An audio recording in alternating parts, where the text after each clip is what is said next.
એક વખત નરસિંહ જોશી સદ્ગુરુ શ્રી ગોપાળાનંદ સ્વામી પાસે આવ્યા. સ્વામીશ્રીના દર્શન કરી પાસે બેઠા. ત્યારે સ્વામી ધ્યાનમાં બેઠા હતા.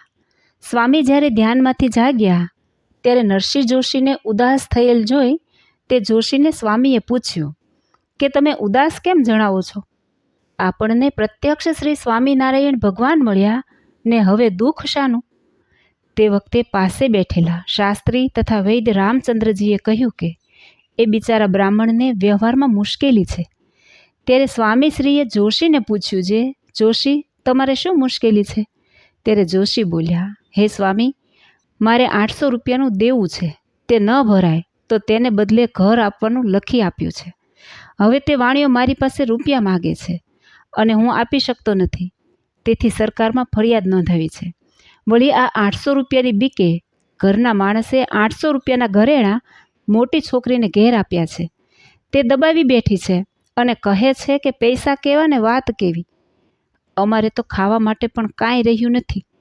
નાની છોકરીને એમ ખબર પડી છે કે મોટી છોકરીને મેં 800 રૂપિયાના ઘરેણાં આપ્યા છે, તેથી તે પણ ટંટો કરે છે અને કહે છે કે મને પણ 800 રૂપિયા આપો. વળી આપી શકતો નથી એટલે ગામમાં ફજેતી કરે છે કે અમે અન્યાય કરીએ છીએ. આમ ભારે આફત આવી પડી છે, તેથી સુખે ભજન પણ થઈ શકતું નથી. આમ ચિંતાતુર તે ભક્તને સ્વામીએ કહ્યું કે તમે અત્યારે જ ઘેર જાઓ.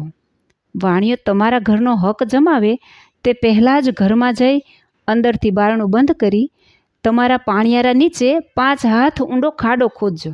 તેમાંથી તાંબાનો એક મોટો ચરુ નીકળશે. તે ચરુમાં 5000 સોના મોહરો છે.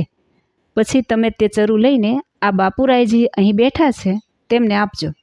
તે બહુ ડાહ્યા છે અને વિવેકી છે, તેથી સરકારના કાયદા પ્રમાણે તમારા ઘરની ચોખવટ કરી આપશે અને તમારી નાની છોકરીને પણ રૂપિયા આપશે.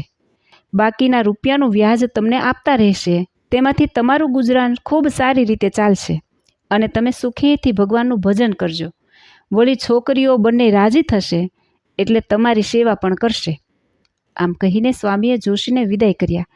પછી સ્વામી પાસે બેઠેલા વૈદરાજ તથા શાસ્ત્રીએ પૂછ્યું કે સ્વામી, એ દ્રવ્ય કોણે દાટેલું છે?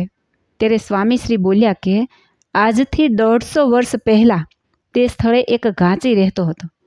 તેણે સિદ્ધનાથ મહાદેવનું ખંડેર મંદિર ખોદતા પોઠિયા નીચે રહેલા સોના મોહરોના 14 ચરુ મળ્યા, તેથી તેને છુપી રીતે લાવીને પોતાના ઘરમાં દાટ્યા હતા. થોડા સમય પછી ઘાંચી મૃત્યુ પામ્યો અને તે ધનમાં વાસના રહેવાને કારણે ભયંકર ભોયંગ થયો અને તે જ ઘરમાં રહ્યો. સિદ્ધનાથ મહાદેવના ઉપાસકોને ખબર પડતા તેઓ તપાસ કરવા આવ્યા.